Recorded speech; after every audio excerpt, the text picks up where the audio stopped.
I'm Fred Rainbow. I work for AFCEA. I've worked for the Naval Institute, and I'd suggest to you, even though we don't have the biggest crowd, we have the best panel.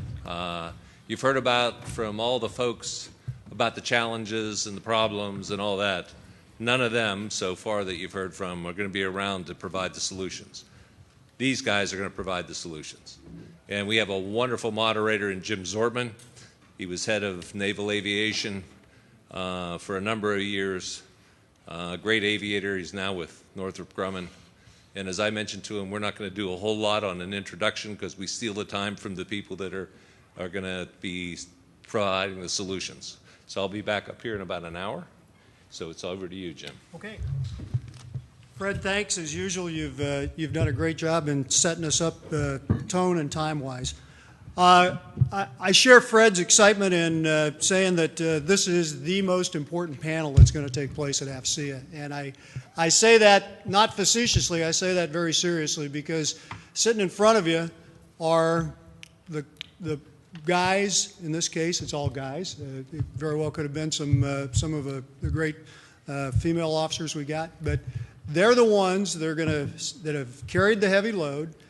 They're going to set the tone, and they're going to take the force into the future. And as we've talked about what we're going to do here today, I'd like to put a little bit of context on where they're at.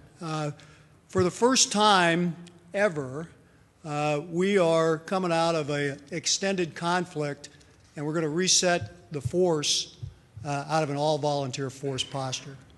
Coming out of World War II, we had a conscripted force that built up very rapidly, became very big, and came down very rapidly. Coming out of Korea, a very similar situation. Coming out of Vietnam, very similar. Now, people say, well, what about Desert Storm? Two things happened about that time. It was a very brief combat phase of Desert Storm without a long occupation and rebuilding period, coinciding with the end of a long campaign with the collapse of the Soviet Union and, for all intents and purposes, the end of the Cold War. For the first time, a long-term conflict that really had a lot of combat ops over a long period of time is coming to an end, and we're going to put the force in a different position. Over the last day and for the next day, tomorrow, there's been a lot of talk about the equipment. There's been a lot of talk about what we're going to buy, how we buy it. I contend that we'll figure that out. We always do. The part that we can't get wrong is the people part of this thing, and how do we take the innovators. They've innovated in combat. They've innovated in tactics. They're the people who have figured out how to use the technology, everything from advanced electronics to social media, to fight a different kind of fight. So what I would like to do is take a minute or two to let you know who they are up here, and then I'm going to ask each of them to take a minute or two to open up with a couple of things. We're going to have a discussion on a couple of questions that I think most everybody in the audience wants to hear about, and then we're going to try to preserve most of the time to be able to hear from the floor, so we make sure we discuss the stuff that's on your mind that we probably missed.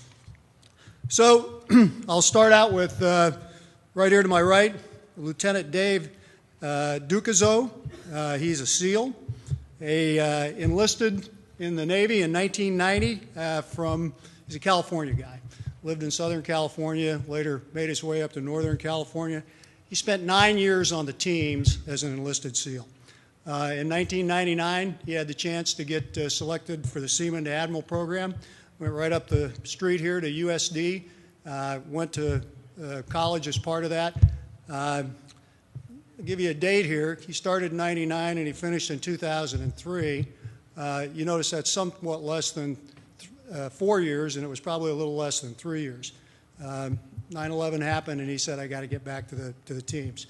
He got commissioned in 2003, and a few weeks later, he was leading the team into the Alpha Peninsula. He's had tours at JSOC, and now he's about a year into a tour as training the SEALs for Sean Pybus over at Navy Special Warfare Command as a training officer. Dave Dukas. Lieutenant Commander Andy Coy. Andy's a 2001 graduate of the Naval Academy from that great seafaring state of Texas, Admiral Brown's home stomping grounds. He's highly educated. He was a computer science guy from the Naval Academy and left immediately after that and went out to Monterey and got a master's degree. Surface warfare officer that there isn't an ocean he hasn't been on. 2 different DDGs, 2 different CGs, every home port that the Navy sails out of. And he, in between all that, found time to go to the Naval Academy and teach the next generation of midshipmen in seamanship and tactics. And while there, Jeff Fowler, when he was a superintendent, pulled him up to the front office and made him work in addition to that. He's out here now working for Tom Copeman over at Surf 4 as a deputy executive assistant. And that's Lieutenant Commander Andy Coy. To the next over there in the green uniform, among the sea of brown, is Captain Luis Mahija. And Luis also had a long path to where he sits today. Enlisted in the Marine Corps in 1993. Spent 4 years, majority of that time at 8th and I, going through a bunch of the missions that they do out of 8th and I, a lot of which requires a level of clearance that a lot of people don't really realize that comes with that. He left the Marine Corps in '97 and headed back home and went to Citrus Community College. Got picked up for the platoon leaders course and then enrolled in Cal State San Bernardino and graduated in 2002. He immediately went back into the active part of the Marine Corps, including time as the S-6 at MAG-12, forward deployed in Japan as one of the composite air groups over there. And then from there up to Barstow, where every Marine in the Corps goes through at one time, particularly over these last 8 or 10 years, training for the fight over in the Middle East. He's currently the battalion ops officer up at the 9th Communication Battalion in Camp Pendleton, and he's been doing this for a while. Last on the end, we've got Lieutenant Brendan Nagle. He is an aviator and a helicopter pilot. He spent some time at a well-known school down in southwestern Virginia, Virginia Tech. He remains very confident and optimistic about the rebuilding program of the football team down there, which shows you that he is an eternal optimist. He spent some time going through flight training through the southern tier of the United States, Corpus for primary, back to Milton, where he learned to fly Navy helicopters, out to the Bravo, where he spent his first tour, becoming proficient in that very demanding mission. Recognized out of that, one of the cadre of people that got picked up to go to the Romeo, the 60 Romeo, where he was excelled and became an instructor, and has recently left the instructor role at the FRS and is now back in a fleet squadron, HSM 78, as a Super JO, doing the training and getting ready to deploy. So I think you would agree with me that this is a very qualified panel to talk about not only what's happened and the kind of force that we've built over the last few years, but the kind of perspective that's going to give us to look to what we need to do going into the future. So with that, I'd like to ask each of them for a minute or two to talk about a thing that they'd like to put on the table today as a starting point, and then we'll get into the discussion. So with that, Dave, why don't you kick it off? Thank you, Admiral. Appreciate it, and I appreciate the opportunity to be here with all the people that sit on this panel, and everybody that's took time to be here, so thank you. I think the one thing I discussed with the Admiral Zorban the other day and Mike Clarence was how we felt about the demands on the force and what that meant in terms of how we're going to be able to keep pace. Especially for the Navy and Marine Corps team, I think it's important to point out that we're not going to be able to put ourselves in other people's sovereign ground for much longer. Everybody's grown tired of, in certain respects, of seeing us in their village with their tribe. And so as we see the ability for us to integrate with the Navy and the Marine Corps team and be able to have a presence off of coastlines and have projection of power from the sea, I think you'll see the importance of that and how it integrates with the U.S. political policy, over the next 5 or 10 years. So I see the importance there. And the other thing that we spoke of, sir, and I feel strongly about is our interagency integration.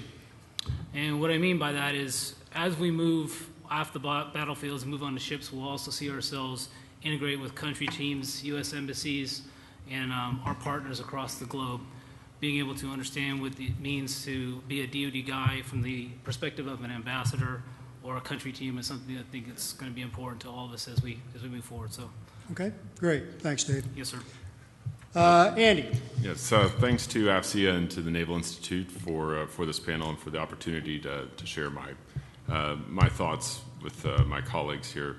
I think that how we keep the best in our armed forces and serving is to communicate and recognize that it is a personal decision for our sailors and Marines to stay Navy. There are plenty of opportunities out there, as was mentioned before, with the changing of our force and what's being asked of us. The mission sets that we've been executing for the last 10 years are going to morph into a new realm. There are plenty of opportunities for us to serve. Our sailors join, officers join to serve their country, learn a trade, get education, see the world, and it's a team effort with the families as well. So I think that that will come up in this panel, that does matter in keeping the best. Our sailors do what they're asked to do, and I think that it's up to the leadership to communicate that well. I don't think that we should take that lightly. We should not abuse the trust of when we ask our sailors to do something, they will perform. What we ask them to do, and when we ask them to go the extra mile, we need to make sure that it's for the right thing, because there's some frustration that is developed when artificial goals or the big thing is not made the big thing, and sometimes the small things become the big thing that we ask our sailors to jump through hoops for. To me, I'd like to bring up and focus on that. I think that in keeping the best of the best, we have to look at it as a personal decision, and we have to be able to deal with names and not numbers as we look to shape our force. Okay, thanks.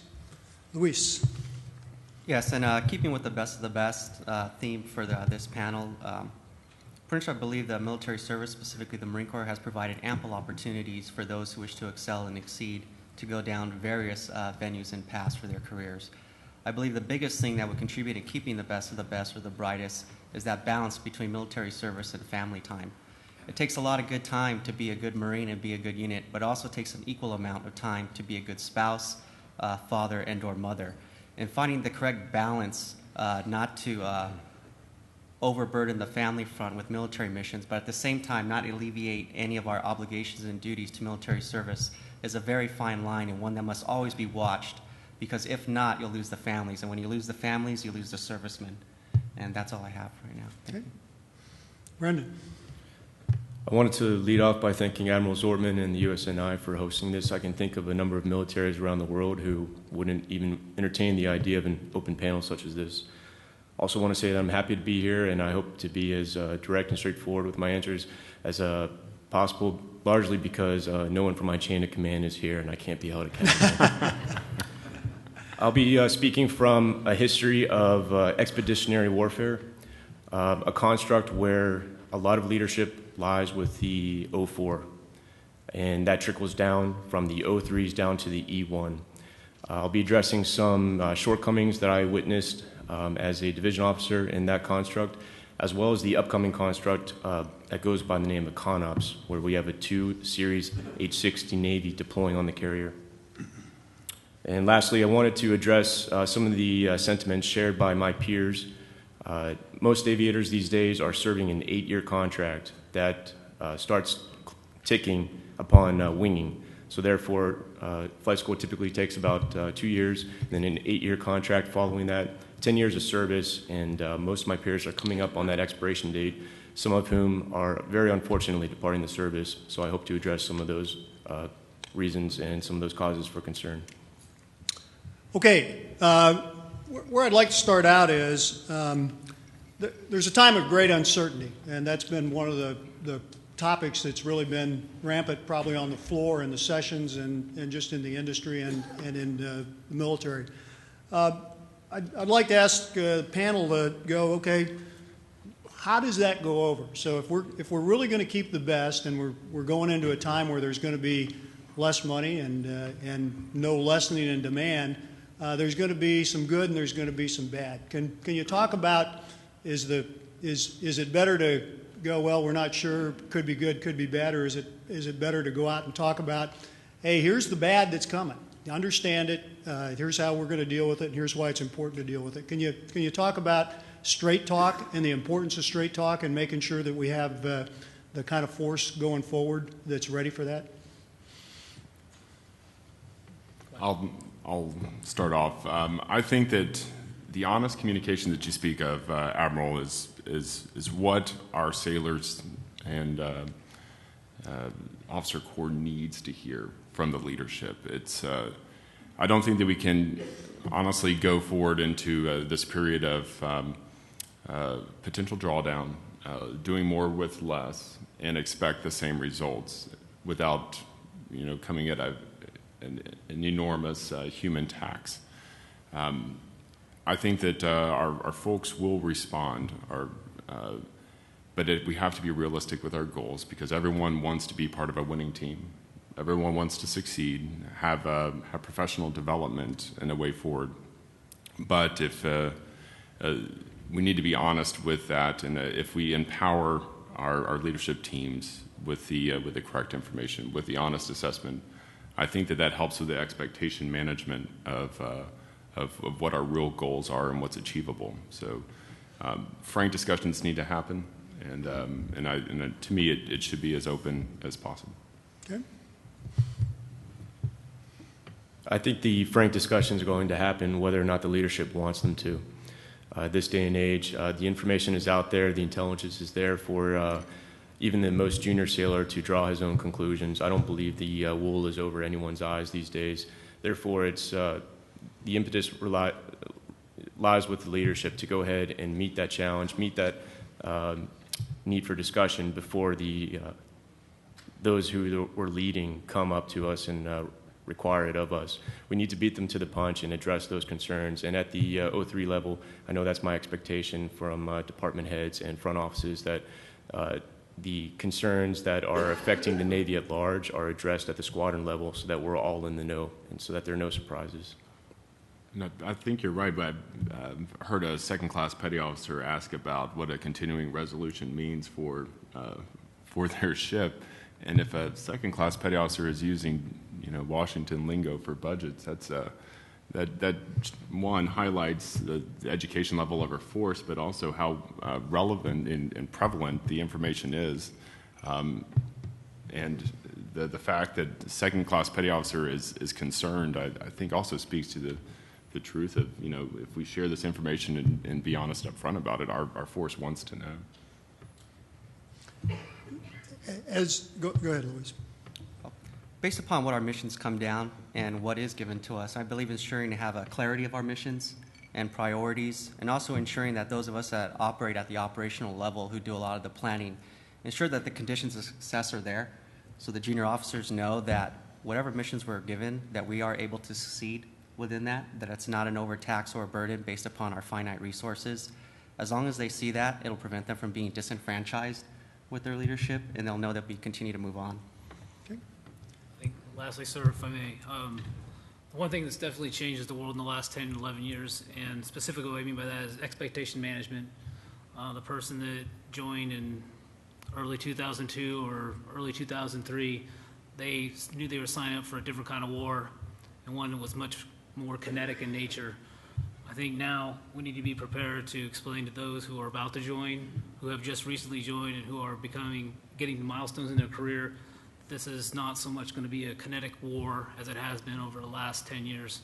And we just need to make sure that we intimate to the junior sailors and our mid-level leaders that there's a new expectation out there for how we conduct ourselves and how we're going to project ourselves out across the globe. Okay.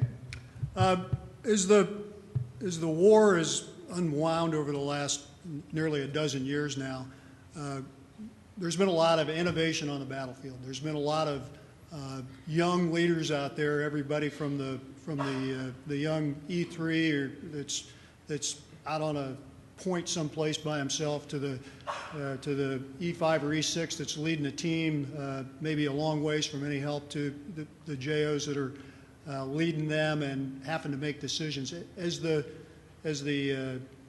force starts to come back from those kind of places and those kind of situations, could you talk a little bit about is there a sense that that kind of opportunity is going away, and with it, everybody wants to do what they think is important, and they think what they do is appreciated. Is there a concern that there's going to be some evaporation of that kind of leadership opportunities and the rewards that come with that? I think so. The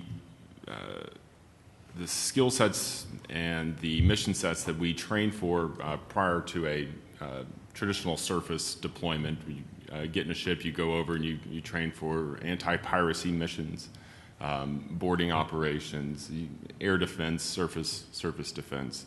And you go through pretty robust training scenarios leading up to that with just your ship, and then you can do it with other ships and with the air wing and the aircraft carrier, and they're very, very good training environments.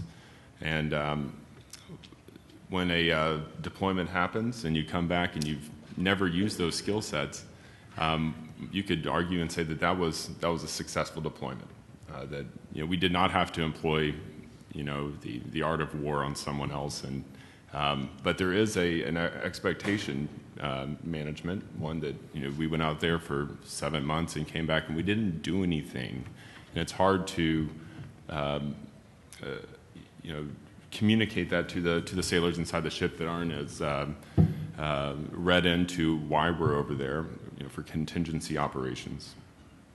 So yes, if we're not deploying, we do face that challenge of dealing with a force that we train for one thing and we do another thing. That's always hard to sell, but I think it's going to be required to keep our skill sets up and to keep our force relevant.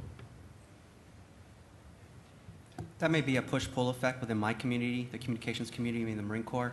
As traditional war wages down, there will be less opportunities for junior officers, second lieutenants, and lieutenants to deploy. For instance, we only deployed with 4 this last term to OEF, and that was to manage an entire battalion, SysCon watch officers and platoon commanders, and handle the retrograde for the Marine Corps' comm assets. However, as traditional war winds down and the soft war or non-traditional comes up, there's an increased pull for majors and captains to be out there for the re-augment civil affairs or ASFAT teams. So at home, that means if the captains and majors are deployed filling those billets, that'll leave more billets for first lieutenants to be company commanders in CONUS. However, those are not always deployable billets, so therefore lieutenants may not actually get the opportunity to deploy, but they may find themselves with the opportunity to command at the company level much earlier in their career than anticipated. That could have its positives and negative effects, but only time will tell how that'll affect their careers. Sir, I'll address that from the Rotary aspect.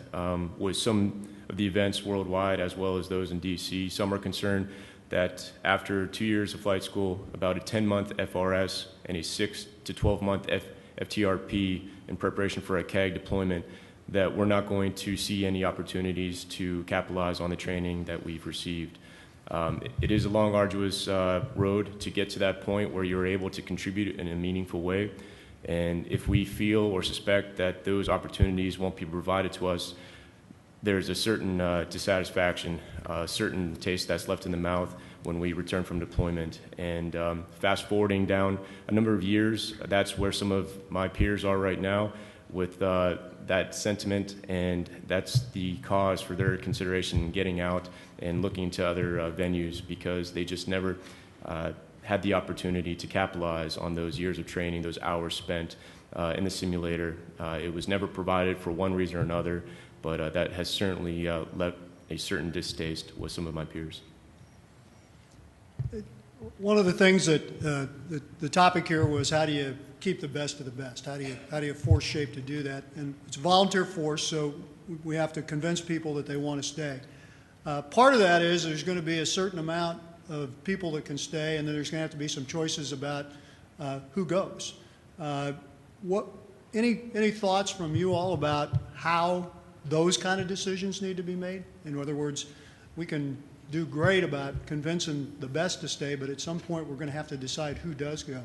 Any way you would give advice to people who have to make those kind of decisions about here's some things to consider as you decide who not to keep? That's a sticky question, sir. I think one thing that we always try to do in terms of looking in and trying to recruit and train and assess the right people is we always look for the most talented people. They have to be the brightest, they have to have the highest SAT scores, the best grades in school. And we find this person that's super high on the continuum of talent, very talented. Quite often, when we look for those individuals, the amount of character they have, we assume risk in the amount of character in the person that we're looking for. And so we see somebody that's super talented that maybe is creeping down the character realm. But if we try the other way about it, is find somebody who maybe isn't quite so talented, but is super rich and super deep in character, I think those are the type of people that we need to look at trying to assess, train, recruit, and ultimately, most importantly, keep as part of our force. That's a great point. For such a large organization as the Navy, it's hard to do force shaping from the top. The Navy has Navy enlisted classification codes for our sailors that have certain skill sets, and some of them are technical, some of them are mechanical and electrical, and they're given a certain code. And I don't think, personally, that shaping our force just by those codes, by numbers, by certain work specialties, and being able to make broad cuts to our force in order to shape out what the Admiral said, to get down to a lean force, that you can do it at that level.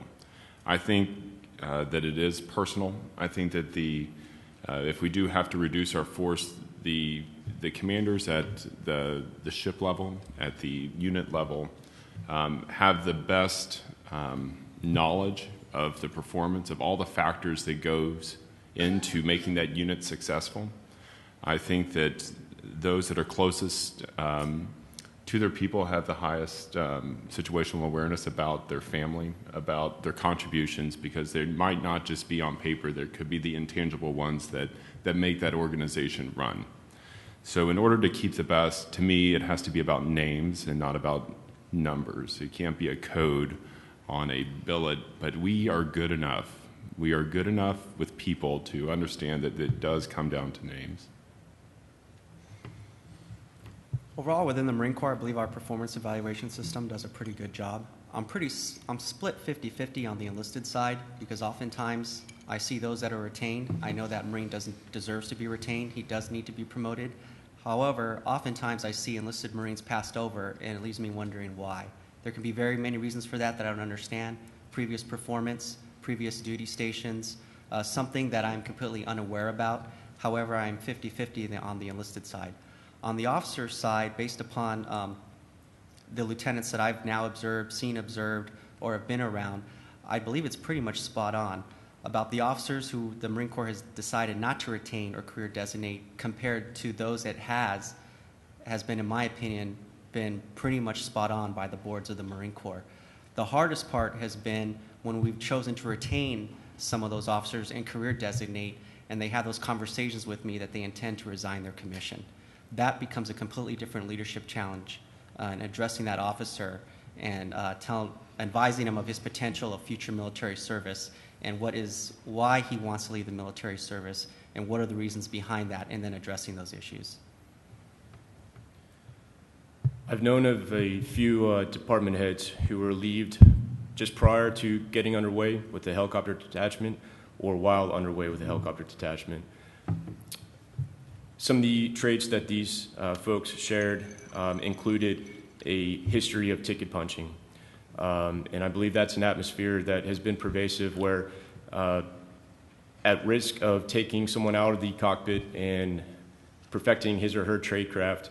We promote a culture of ticket punching where, in the interest of diversification, we send them elsewhere, only to bring them back just in time at the influx, or I should say, where leadership and expertise is most needed to take a detachment to sea.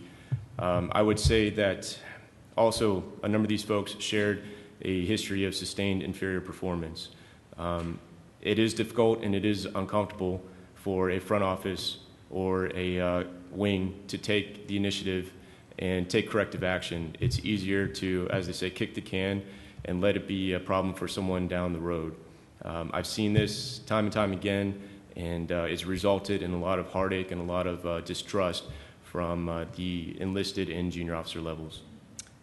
Well, I think you can see from what you've heard from this panel so far that they know not only what they're talking about, but they're not afraid to give you their direct, from-the-gut opinion. So to make sure that we've addressed the kind of issues that we can't think about up here, this is the part where I'd like to call on the audience to get up here and throw some high inside fastballs at these guys and listen to them respond. Herb, I knew you'd be the first guy up. Well, I'm pretty ignorant. I just would like to know the answer to this. We hear that the social decisions that have been made about people in uniform are having negative impact on our young people and are not going to drive our best people out. And is that in fact true? Are women in combat, the embracement of homosexuals and those things, are those things okay, just like the paper tells us they are, or are they something that are going to drive some of these best of the best out of uniform? Okay, there you go. First high hard one inside. I'll take the bait, sir. Okay. I would have to say that from my experience in the squadrons that those headlines that we see sensationalized typically have little to no bearing on what my sailors and my peers and my leaders decide on a daily basis. For those who are looking at continuing their commitment or getting out of service, I can say that every last peer of mine, once again, that did not factor in what's taking place socially. I'd agree wholeheartedly with that. And you know, I'm proud of our force for responding to the policy changes that have come out. I am a gay service member, and it has had zero impact on where I was and where I was serving. I was going through the Strait of Hormuz on the day that it was repealed, just standing my watch like anyone else. And I'm on a panel just like everyone else, and it has no bearing. And our service has treated everyone, I think, with dignity and respect, and I think it's a mature dialogue that that's very healthy for our service to have. And so I think that with the challenges that are going to come up for, you know, down the road here, our service will have no problem in handling it, and I think we'll show leadership on this issue. Sir, I concur. However, favoritism in any form or kind of inequality will have a negative effect upon the service and the Marines. I think that best of the best is the theme that keeps coming through, no matter where they come from. And our volunteer force is a representative of our society, and we got to be able to pull the best from whatever part of society has got the best people if we're going to be successful in this in the long term. Great question, though. Thanks, and thanks for the panel for answering. Sir. Yeah, thank you. Scott Kinner with the Marine Corps Tactics and Operations Group. What can be done personnel management-wise? And I'm not supposed to make a statement, so I'm not going to, but I would say something in the front end to couch the question, which is, if you look at the private sector, when you talk about HR, we talk about retaining people. Things we hear about is trying to figure out what they want and deliver that to them. So when you look at the way promotions are done, you know, are the best and brightest promoted ahead of their peers because they are best and brightest, or are we going the lowest common denominator? If someone wants to homestead, which would save us money, are there personnel management issues like promotions, accelerated promotions, homesteading, going out and being able to get an education and not be penalized for it because you didn't do a department head tour? Are there things that we can do better to retain the best and brightest? Thanks. Yeah, absolutely, sir. There are things that we can do to better retain them. I think one thing that we do have access to Naval Postgraduate School, which is a phenomenal institution. I think they put forth a great education, but it's very difficult for us to stay in the military and to have access to programs such as SICE or the JFK School, and to be able to stay in uniform, not take a hit because we didn't do a tour of duty and went and got educated. It's difficult for leaders to allow us to have the latitude to do that, to make that investment in our futures, because it's uncertain whether they're going to get anything back on after it's all over. If I go as a midterm 04, am I going to stay till I'm 24, 25 years, and will they get the return on investment of paying for such an education? But I think you'd be very surprised if you trust and invest in us and the people amongst that are 8 to 10 service here. If you do trust in us, I think you'd be surprised in how long people will stay and what they're willing to give back to their nation if we get the opportunity to have access to some of these educational opportunities. I'm not sure within the Marine Corps how you can be the best of the best and homestead. I mean, you would have to assume your next duty station. You would have to assume your next orders. To homestead would be to remain stagnant based upon the billets that are available within either your grade, your promotion cycle, or at that specific location. So if the best of the best is going to continue to move up and excel and advance at a rapid rate or a normal rate, that's going to incur and require a PCS move. That's just the normal. That's just the norm.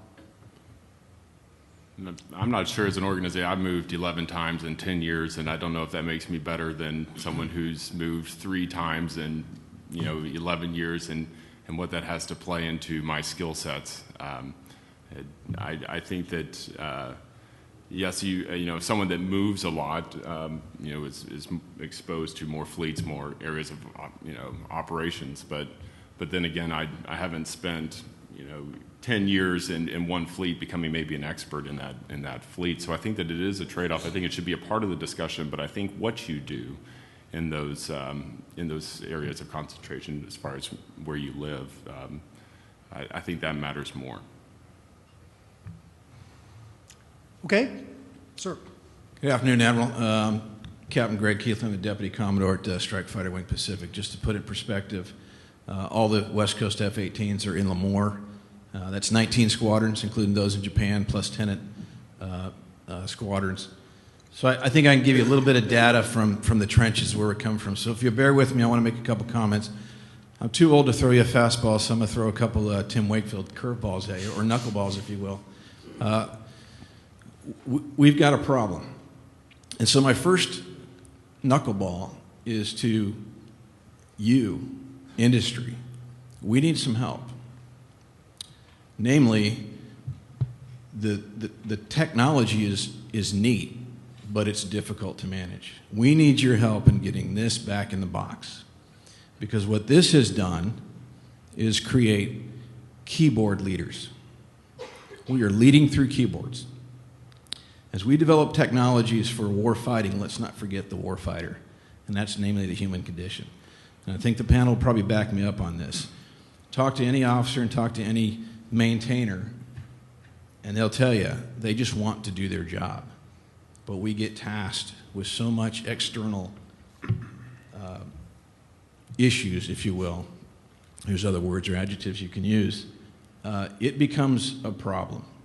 So we want to get the genie back in the box. So I challenge you, industry. How do you get the information back in the box so that we go back to the old days where we took directions from our boss and that was it? With this, anybody can reach in and touch me. Anyone can task me. And that keeps me from doing my job. I'm an older guy, but I remember jumping in my F-14, and that's all I wanted to do. I wanted to be a warfighter, and I wanted to go out and fly with all the neat stuff that you folks give me. I talk to the flight line daily, and those kids will tell you, I can't do my maintenance because I've got all this other stuff to do, namely via cyber training, this and that. They just want to go out there and work on airplanes in our case, and I'm sure they want to do the same thing on submarines and ships. I'll make the comment here that through this, because we have keyboard leaders, virtual presence is absolute absence, and we got to get our arms around that. My question to you guys, I'm going to put you on the spot here, and I've already talked to some folks on the flight line, but I'm going to ask you individually, do you aspire for command? And if no, I want to know why.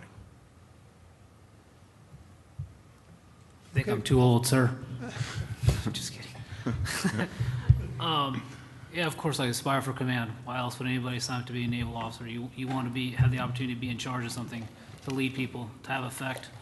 And I think it's an interesting point you make about your BlackBerry there. Before I ran out of the office today, I was approving DTS travel vouchers, managing civilians on Scalata, and updating the N3 portal to make sure I was in compliance with my guidance for matriculation to Generation 3 portal. I mean, I completely understand what you're saying. I would say to you as an 06 who may one day be an 08 or 09, I'd try to flip that back on you. Have faith in us. Let us lead. Let us go out there and manage our own people and not be tied to VTCs, sit reps, up reps, op reps, message traffic, emails, battle rhythms.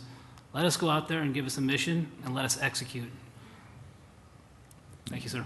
Point taken, and that's what we're seeing from the CAGs is we get hit all the time from above. It's let COs lead.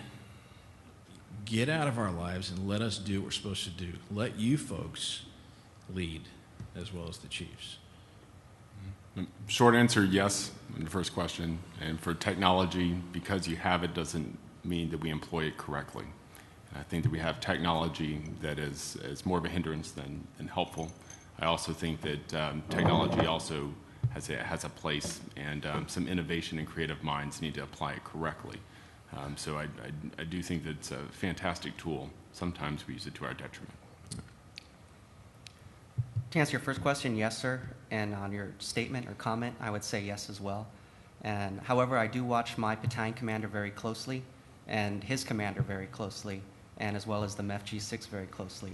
And while they're in command, it does concern me that they spend a majority of their time, 75 to 85%, with the administrative overhead of personnel management and program management, not to mention everything else that within those two categories comes down to the command. That operations is probably at about 15%.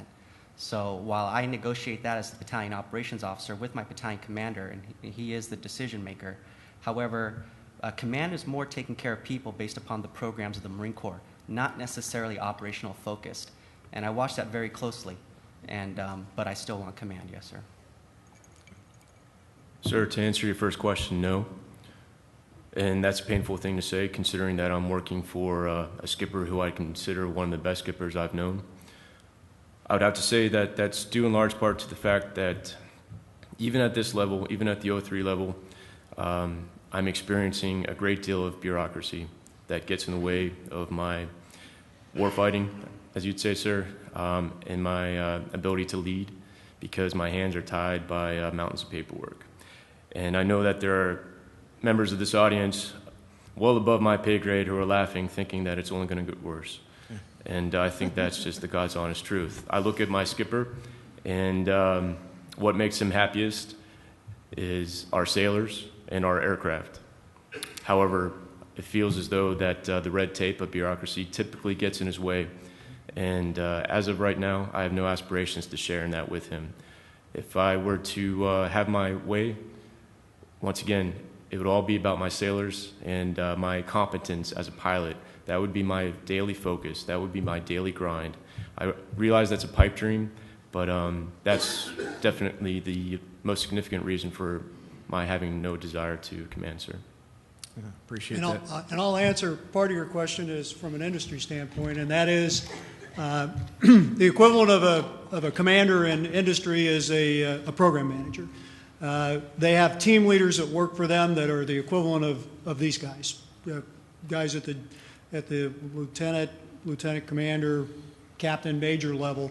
And if they were sitting up here, they would have said exactly what you said. Leave me alone. I stopped sending me all this stuff. And so the phenomena you're describing is not a military-only phenomena. It's an organizational and I'll call it a societal thing of 24-hour access and the expectation that as a result of that, you're available and will respond. And so what I do, I turn it off.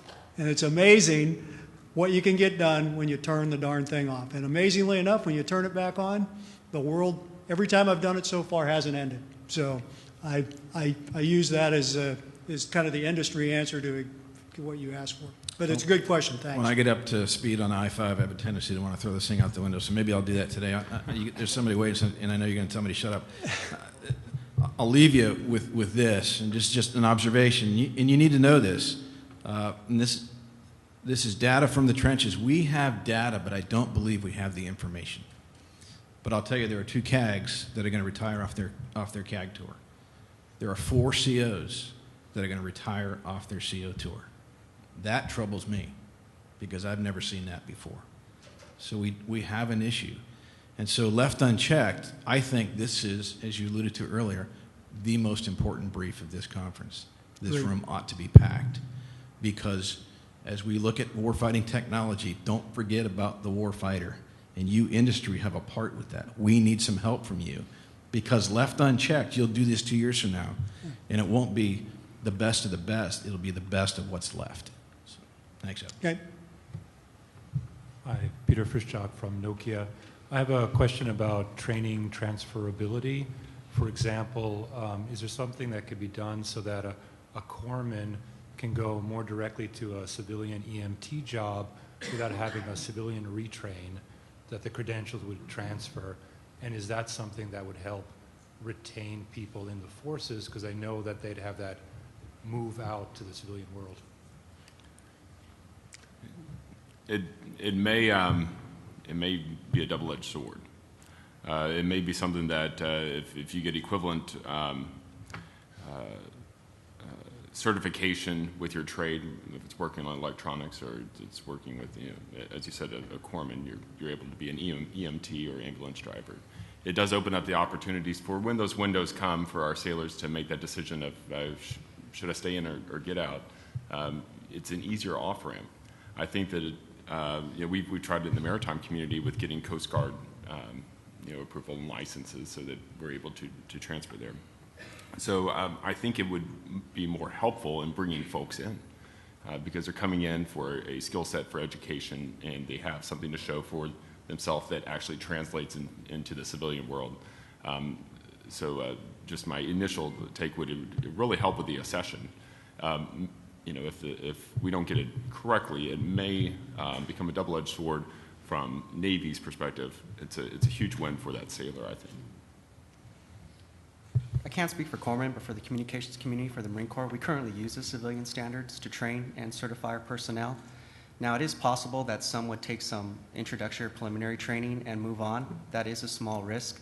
However, our certifications and training are so long and require so much experience that they're stacked upon each other that it's actually about 10 years of training to make you a pretty qualified IT person in the IT world, especially with our deployment cycles and field times. So provided they're continually going after that training with that amount of vested time within the Marine Corps, they generally stay to their 20-year mark or more. So I'm actually a proponent of continued civilianized training for the Marines. I actually think it's a retention tool, and the few that we lose in the process I think is minimal to the amount that we actually retain in the long run. Okay, one more, and then we're going to have some concluding. I got one more to throw at everybody here, and then I think we'll reach the end of our time. Otherwise, Fred will get the hook and pull us all off of here. Well, thank you very much. I'm Bill Varner from Mantech International Corporation, and from the looks of people in the room, I may be the only person in the room without any direct military experience, but I have spent my entire career with various companies that support the equipment and design the equipment and build and analyze a lot of the tools that I believe you all use. Let me just say that this is, I think, by far the most interesting panel discussion yet because it hits on a lot of things that industry and government or military have in common, and that is recruiting and retention. You know, we all spend a lot of time working about that. One of the previous questioners asked, you know, do you aspire to a command? Well, you know, my analog to that, I spend a lot of time making sure that all of the people who work directly for me want my job. You know, if they should aspire to my job. And I'm lucky. I get to be the president of a very nice, large, at least to me, corporation. And I want people working for me who want my job. And if they don't, then I feel that I'm not doing very much to make my job look attractive. So I think that's a great deal of it. You know, the technology question, you know, I live and breathe with my iPhone. You know, I'm so addicted to it that if I find myself on the way home from work without it, I go back to the office and get it. Because the thought of being without it for an evening just drives me crazy.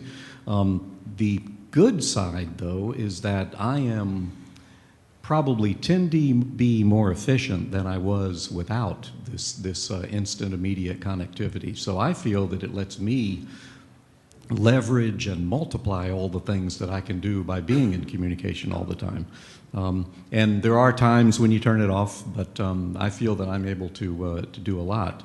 And Lieutenant Commander Dukas made a very interesting observation a few moments ago, in that when you're looking at people to promote, you know, the way I look at people is always on a graph. So if you look at people's technical skills on one axis, and if you look at their values and beliefs, you know, that is the things that are important to them and the things that really work.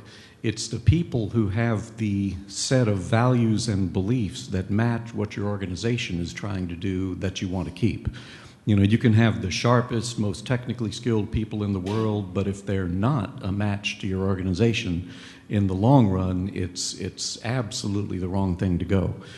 So the question I might ask is, I'm not aware of any real way to share some of the leadership experiences that people like us in industry have with the leadership experiences that you all have. So we have a lot in common. You know, people believe that industry can hire and fire, you know, just as they want to. You know, that's not true. We have to play by pretty much the same rules that you all do. We're very, very concerned about making sure we have the best of the best at all times. So I have to believe there's a lot of shared experiences that we ought to be getting together and discussing. So it's really a comment, not a question. Okay. Thank you. I'm going to bring us to an end here. Our time is up. I think we could probably go on for quite a while longer with a lot of really good interaction and dialogue. I'm going to ask one last question to the panel up here, and that is, we've talked a lot about what we can do. You're going to get a shot one more time here as you leave to say, okay, there's a lot of things we can do, and we've talked about those. If you're going to give one item, one piece of advice to say, whatever you do, don't do this, because it would be very destructive or completely counter to what we're trying to do, and that's identify and keep the best of the best. What's that one piece of advice that if the commandant or the CNO or the wing commander was sitting in the back of the room, you'd tell them, don't do this? So we'll go reverse alphabetical order this time. So, Brendan, you get to go first. Thank you, sir. I would say, do not promote the stagnant. Don't meet forward-thinking, entrepreneurial-type officers with dismissiveness. I've seen it many times in my career, and I'm sad to say that I'll probably see it many more. We need to ensure that we are not promoting based on seniority. We are promoting based on merit.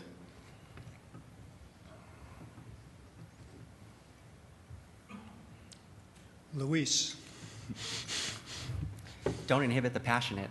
There's a lot of passionate people out there who believe in what they're doing, and they're very bold, and they take risk, and they make mistakes, but they're very passionate what they do, and they shouldn't be punished for the mistakes that they make sometimes. If you reward those people for their passion and their accomplishments, we'll continue to push further. Thank you.